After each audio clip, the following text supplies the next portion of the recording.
for the longest time, I had thought Solo Leveling is up there as like one of the best manhwas to ever start out with. And till this day, that's still true. That is still true.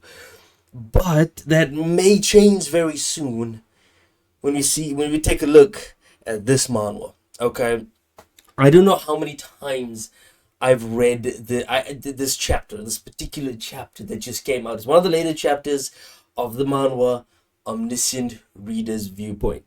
Now, everybody is knows about this one to a certain degree. If you're in the manhwa community, you at least heard of Omniscient Reader. It's really goddamn good. It's like the next Solo Leveling. The only thing that I would say Solo Leveling has still above Omniscient Reader is that there isn't an entire arc that isn't very interesting to a lot of people. Well, at least it wasn't interesting for me as well. To get you into this manhwa, you have to still. The beginning is interesting. The premise is just mind blowing and very interesting to get into, right? But then when you reach this particular arc where the entire thing surrounding that arc, is mostly related to Korean mythology, which I and many people don't really know about Korean mythology. Let's be honest now. Come on now. If you know about Korean mythology, you're either Korean or you're someone that's heavily into Korean mythology, and one is more rare than the other, clearly. But even then, you would only understand it and get it if you're like, yes, that's interesting. But that was that one arc. Once you get past that arc, oh my god, the different stories that happen, it's just crazy. This particular chapter, right? It sent me, and I was like, oh my god, it's something small, right? But it was something that was a major part. It was something that was in a major part of our main character, Kim Dokja. When that major part just broke in this chapter. If you read it, I'm not gonna spoil it, but if you've read this chapter, you know what I'm talking about. Holy, oh my god, the things that this chapter it starts off it starts very slow, right? It's concluding right after the previous chapter where his fourth wall. Now, quick explanation for those who are not caught up with this manga or are just trying to get into it. This character, okay, the main character, he's a reader, as we all are, he's the character I relate to the most. But his power as a reader, he's not the creator of this manhwa. He's not actually transported into the story he's read. Rather, the story he's read had started while he was aware of that story. It's a very confusing way of doing it because he hadn't actually transported anywhere. It just started to happen. An apocalypse just happened in his daily life, essentially, right? But it's a story he knows. And the abilities he's given is one of those abilities is the fourth wall.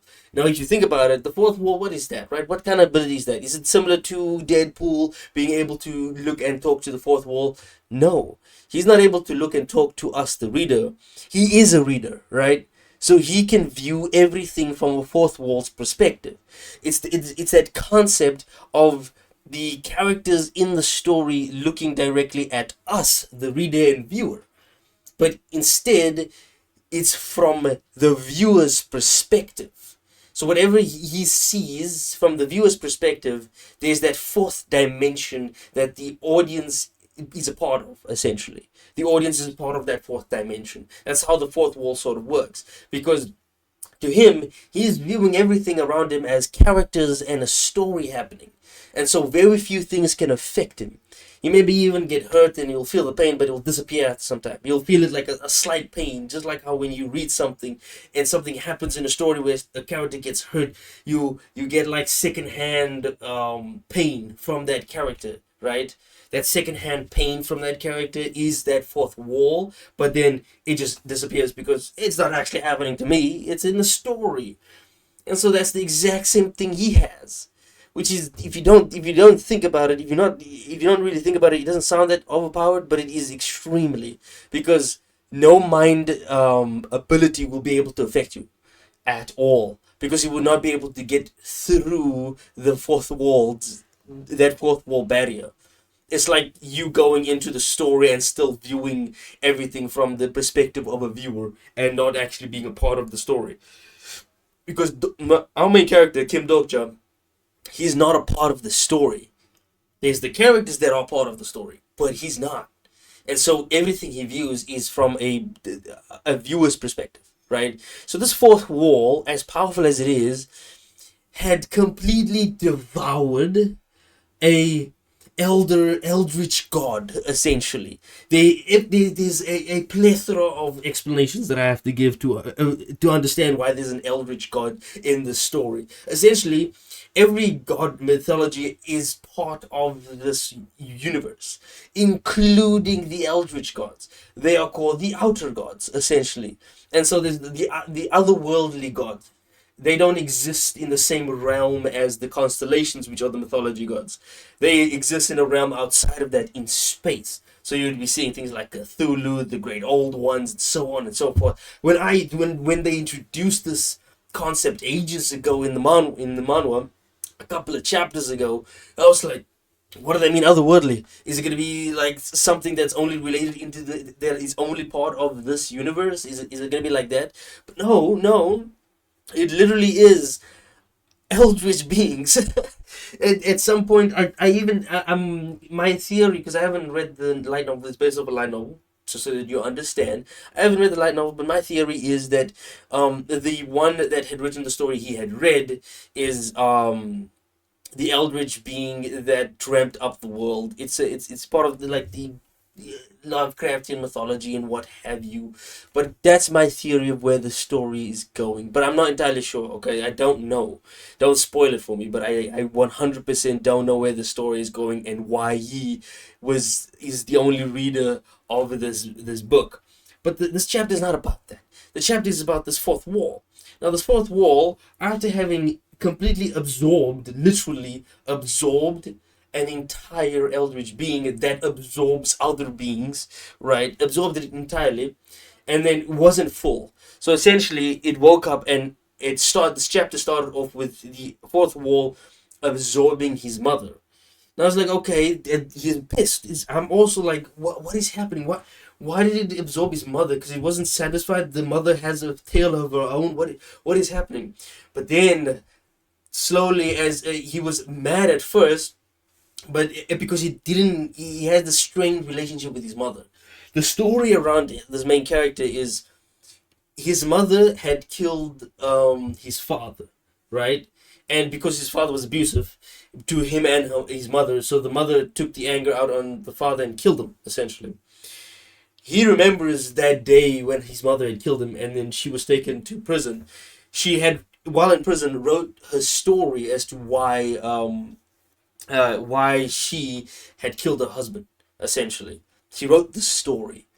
And because of the story, his life outside, he would have to live with the idea of his mother having killed someone, right? Not just that his mother had killed someone, but everyone else will view it that way. He would have to be viewed as the son of a murderer, essentially, even though it was in self-defense. He would be a son of a murderer. That's how it is in Korea. And so for his whole life, he was bullied. He had no friends. He had friends, but the only thing he could really rely on, and the place he escaped to, was the story he's currently in. He's the only one that's been reading all 3,429 chapters of the story. He kept reading it for most of his life, essentially. And during the time that he would to visit his mother, he would be relaying that story back to his mother. His mother would never really talk to him. He would be only talking to his mother. And he had this strained relationship with her. And you see it throughout the story every time he meets his mother. There's this strained connection. We don't know what had happened between the two of them. And slowly it's unveiling, right? Slowly the pieces of the puzzle starts to be put together as to why there's a strained relationship with his mother. But even he had it with his mother, but he hadn't fully explained why he has that hatred. He has not a hatred, but no love for his mother. His mother even thought that it's related to a previous arc that is going on where he would die by the being he loves and so on and so forth. It's a long explanation. Point being, there was a interaction with his mother, and she wanted to tell him something, and he didn't want to listen to her. Essentially, she wanted to tell him something now that he would be able to bear it, but he never wanted to listen at the same time. And then this happened, and this is how the chapter started, with his mother getting absorbed. And then the fourth wall shows him the story that the fourth wall had just had taken in, essentially. Everything that the fourth wall absorbs and blocks, I don't know what happens to it, right? My assumption is that it became now a character of the story and now no longer connects to him. Point being, that's just my theory.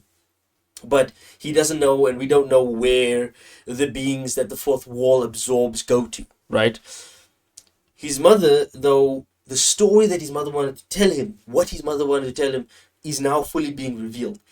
And this is the face he makes once that reveal happens. Essentially, he had thought that his mother had killed his father, right? Right? And that's how the story went.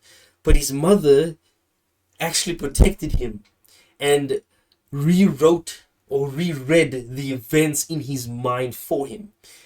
What had actually happened was he stabbed his father. He's the one that led to his father's death. He didn't actually run up and like jabbed his father. No, his father fell onto a knife that he was holding and died in his hands, essentially. And because his mother didn't want him to live with that trauma, she rewrote the entire thing, where now he's finding this out. He had no idea this was the case this whole time. And it hit, because I was like, oh my god, this is like a major point in his character. Obviously, if you haven't read all the way until this point, and just hearing it from me right now, it doesn't sound like it's the biggest thing ever for this manhwa, but the lead up to this is crazy, because this is a really long arc that led up to this, a really long one. And I'm interested to. I'm very, very excited for this next chapter. I cannot wait to see where this story goes. This is the new manhwa that you should definitely read if you want to get into manhwa reading, because it's a manhwa that has so many interesting ideas that are all put together, right? The ideas that it presents isn't some mishmash of other ideas. It's the idea of being transported into the story, but not as someone who created it, because that's usually the case. I wrote the story and I'm being transported into a story that I wrote. No, this is more a sense that it's something he's read, and he's read all of it, and there's a long bit of it, and he's read all of this, but the abilities he's given isn't super overpowered. He himself is going through the story without being a part of it, because there's the system, right?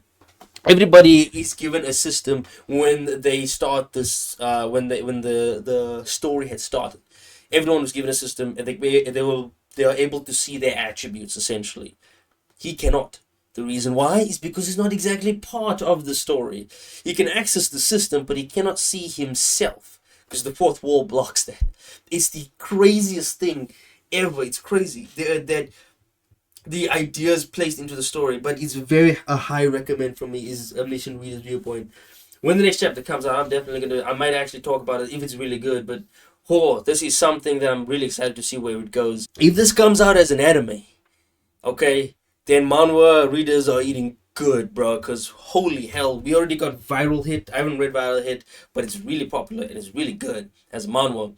But if this comes out, oh my god, it might even be bigger than Solo Leveling was. As big as Solo Leveling was, this is something else. Okay, this is like the One Piece of the manhwa world, not webtoon world. Now, some of you won't agree with me there, because you would say it's Tower of God, but it is not, and I will fight you on that. Believe me. Point is, this is definitely something really big that I was ecstatic about it when this chapter had come out. Anyway, that's all I wanted to talk about this particular chapter.